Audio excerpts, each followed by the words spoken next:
에브라임 자손은 무기를 갖추며 활을 가졌으나 전쟁의 날에 물러갔도다.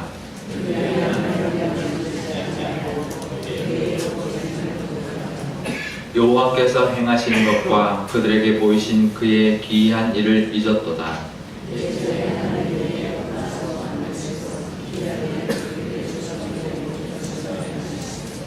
그가 바다를 갈라 물을 무더기같이 서게 하시고 그들을 지나가게 하셨으며 광야에서 반석을 쪼개시고 매우 깊은 곳에서 나오는 물처럼 흡족하게 마시게 하셨으며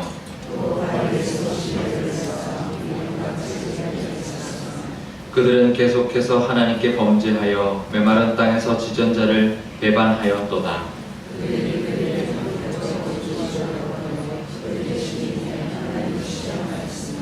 그뿐 아니라 하나님을 대적하여 말하기를 하나님이 광야에서 식탁을 베푸실 수 있으랴.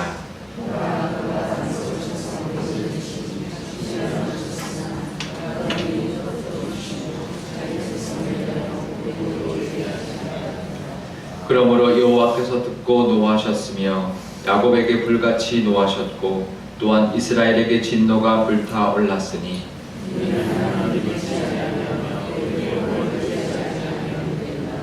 그러나 그가 위에 궁창을 명령하시며 하늘문을 여시고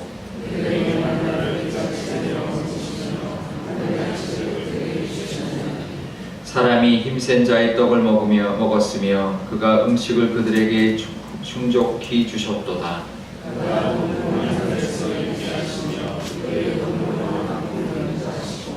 먼지처럼 고기를 비같이 내리시고 나는 새를 바다의 모래같이 내리셨도다.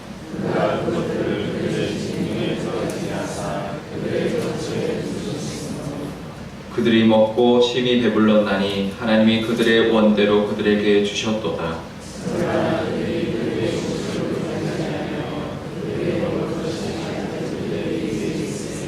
함께 읽겠습니다. 하나님이 그들에게 노염을 나타내사 그들 중 강한 자를 죽이시며 이스라엘의 청년을 쳐 엎드리셨나이다. 또다. 아멘. 잠깐 기도하겠습니다. 아버지 하나님 감사합니다. 오늘도 하나님 말씀 앞에 섰습니다.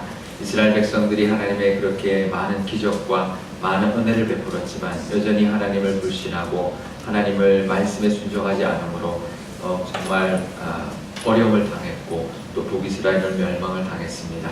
아버지 하나님 우리에게도 하나님 믿음 허락하여 주셔서 하나님 의지하면서 이 세상을 살아갈 수 있는 저희들 될 수 있도록 하나님 인도하여 주옵소서.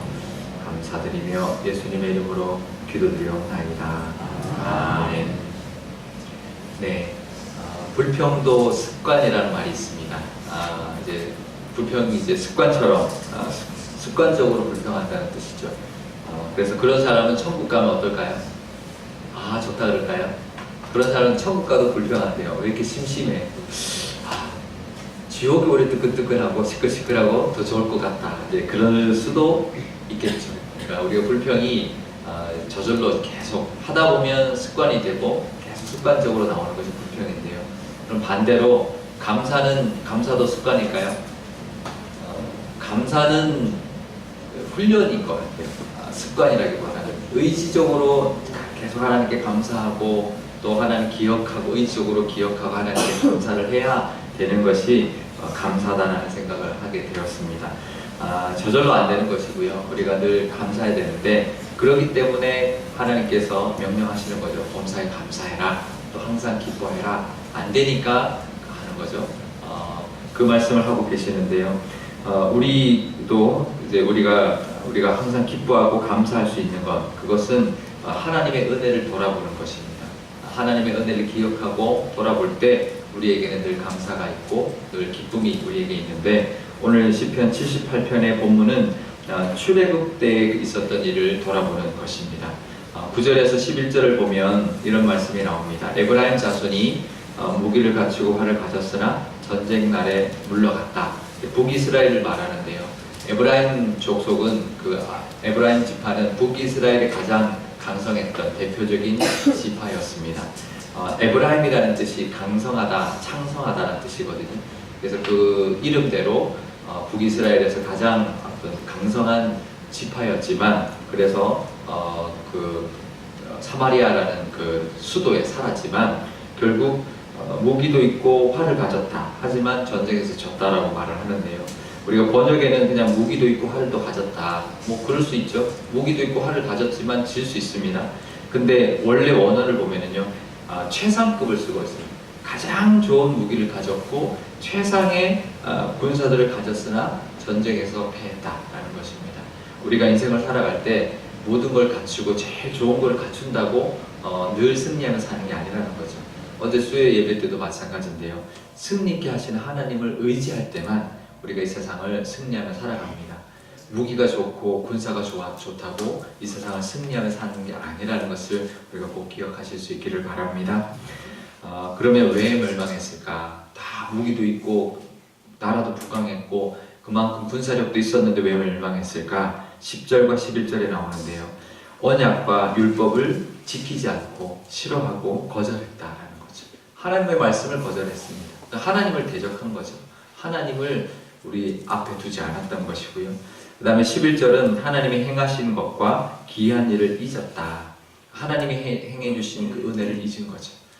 말씀을 지키지 않고 거절하고 하나님이 하셨던 그 행하셨던 은혜도 잊어버렸으니까 멸망할 수밖에 없는 것입니다. 우리에게도 그것을 기억하실 수 있기를 바라고요. 아무리 무기가 좋고 군사가 좋은 것보다 하나님의 도우심이 없으면 안 된다는 그 믿음으로 오늘 하루도 사시기를 바랍니다. 그러면서 옛적에 하나님이 베풀어 주셨던 출애굽의 이야기를 하고 있습니다. 첫 번째는 홍해를 가르신 일이죠. 그래서 13절에 보면 바다를 갈라서 물을 무더기같이 서게 하셨다. 이제 벽처럼 세워서 그걸 지나가게 하셨다라는 것이고요. 14절에 보면 구름과 불기둥으로 인도해 주셨다. 그리고 15절에 보면 반석을 쪼개서 물을 주셨다라는 거고요. 그 다음에 18절부터는 쭉 이제 나오면서 만나와 메추라기를 주신 것. 그래서 크게 4가지 사건이죠. 홍해를 가르신 일, 불과 구름기둥으로 인도하신 일, 그리고 반석에서 물을 주신 일, 만나와 메추라기로 먹이신 일, 4가지거든요. 사실은 이게 이스라엘 백성들의 그 역사에 다합니다. 출애굽 역사에 다하죠. 출애굽하는 40년 동안 있었던 큰 일은 뭐냐면 불평이 대부분이고요. 하나님 베풀어 주셨던 그 일은 홍해, 그리고 불과 구름기둥, 그 다음에 물을 주신 것, 만나와 메추라기를 주신 것, 이게 다예요. 그래서 나중에 만나와 메추라기도 민수기에 한 번 더 나오고요. 출애굽기에 나올 뿐만 아니라 민수기에 한 번 더 나오고, 반석에서 물을 낸 것도 출애굽기에 한 번 나오고 민수기에 또 한 번 나옵니다. 근데 2가지의 이 사건이 한 4가지 되지만 이 2가지로 분류할 수 있습니다. 하나는 매일매일 주는 거예요. 매일매일 주는 거는 불과 구름 기둥이 매일 있거든요. 그리고 만나도 매일 내려요. 근데 메추라기는 만나와 메추라기를 내렸을 그 이야기가 2번 나오는데, 그때는 봄철에 메추라기가 이제 철새이기 때문에 애굽에서부터 이제 가나안 땅으로 지나가는 그 와중에 그 이스라엘 백성들에게 먹여주신 일이거든요. 그래서 만나와 메추라기를 하면 만나는 매일 주시는 이제 먹거리, 메추라기는 봄철에 1년에 한 번 주시는 은혜의 먹거리입니다. 이제 그런 것이 2가지죠.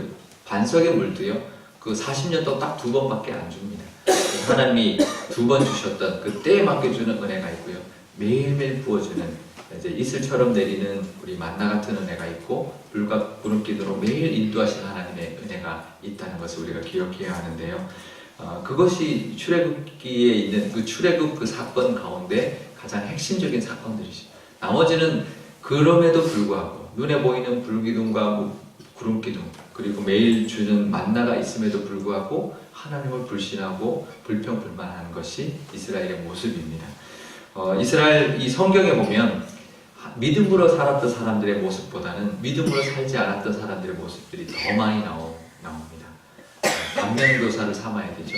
왜 그 사람들 기록을 성경에 기록하고 있을까? 왜 저러냐 이렇게 손가락질하고 그런 게 아니고요. 우리도 그럴 수 있다는 거죠. 우리도 얼마든지 불평이 올라올 수 있습니다.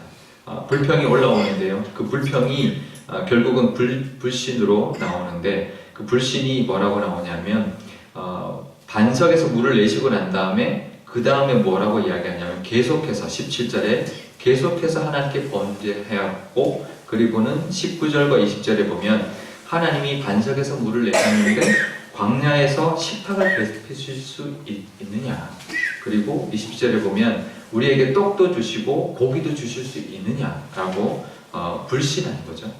근데 사실은 어제 우리 수요 예배 때도 나눴지만 우리 광야를 지나고 불기둥 지나고 마라의 쓴물을 받고 난 다음에 그 다음에 신광야에서 만나와 메추라기를 먼저 먹고 그 다음에 반석에서 물을 냈어요. 근데 순서가 바뀌어 있습니다. 시편 기자인데 이걸 바꿔서 이야기하고 있어요. 왜 그럴까요? 별로 중요하지는 않습니다. 이 순서가 뭐가 먼저고 하나님의 은혜를 기억하는 게 중요하다는 것. 그래서 이 순서가 사실은 바뀌어져 있지만 중요한 건 아니고요.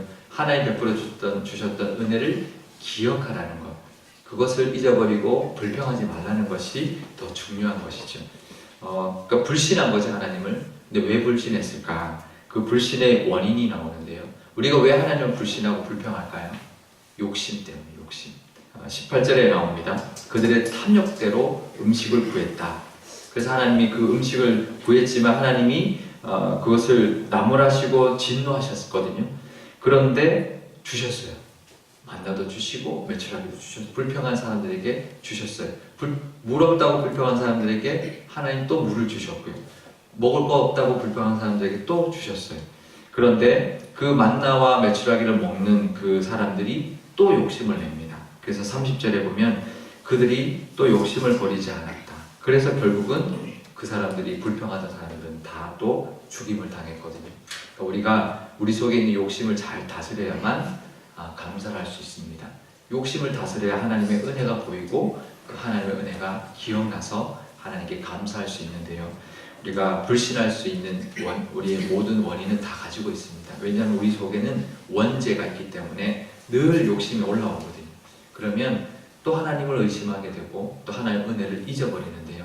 우리가 욕심이 올라올 때 하나님의 그 베풀어 주셨던 그 은혜를 기억하고 그 욕심을 누르고 하나님께 감사함으로 하나님이 주시는 그 오늘의 은혜도 누리실 뿐만 아니라 그러면 그 은혜가 보이거든요. 그 은혜는 마치 보물찾기 같아요. 오늘 하루도 분명히 우리에게 베풀어 주신 은혜들이 있을 텐데 그것을 찾아서 하나님께 감사를 올려드릴 때 우리에게도 기쁨이 넘칠 뿐만 아니라 또 하나님께서도 더 좋은 길로 인도해 주시는 오늘 하루가 되실 줄 믿습니다. 은혜를 누리시는 저와 여러분 되시기를 축복합니다. 기도하겠습니다. 아버지 하나님 감사합니다. 이스라엘 백성들에게 베풀어 주셨던 그 출애굽의 그 사건이 예수님 오시기 1500년 전에 있었지만 그들은 늘 그 이야기를 합니다. 예수님이 오고도 신약에도 늘 그 이야기를 합니다. 하나님 베풀어 주셨던 그 은혜가 우리에게도 있을 줄 압니다. 하나님 그 출애굽의 은혜로 우리가 구원받았습니다. 그리고 지금까지 하나님이 인도해 주셨습니다. 지금까지 내가 이만큼 살고 있는 것 하나님의 은혜입니다. 하나님이 값없이 베풀어 주셨던 구원의 은혜 때문이라는 것을 늘 기억하고 감사할 수 있는 저희들이 되게 하여 주옵소서. 불평이 올라올 때가 있습니다. 하지만 하나님께 감사하고 하나님의 베풀어 주신 그 감사의 제목들을 찾아서 하나님께 올려드리는 기쁨이 넘치는 오늘 하루가 되게 하여 주옵소서. 감사드리며 예수님의 이름으로 기도드리옵나이다. 아멘. 주기도문 하겠습니다. 하늘에 계신 우리 아버지의 이름을 거룩하게 하시며 아버지의 나라가 오게 하시며 아버지의 뜻이 하늘에서와 같이 땅에서도 이루어지게 하소서. 오늘 우리에게 일용할 양식을 주시고 우리가 우리에게 잘못한 사람을 용서하여 준 것 같이 우리 죄를 용서하여 주시고 우리를 시험에 빠지지 않게 하시고 악에서 구하소서. 나라와 권능과 영광이 영원히 아버지의 것입니다. 아멘.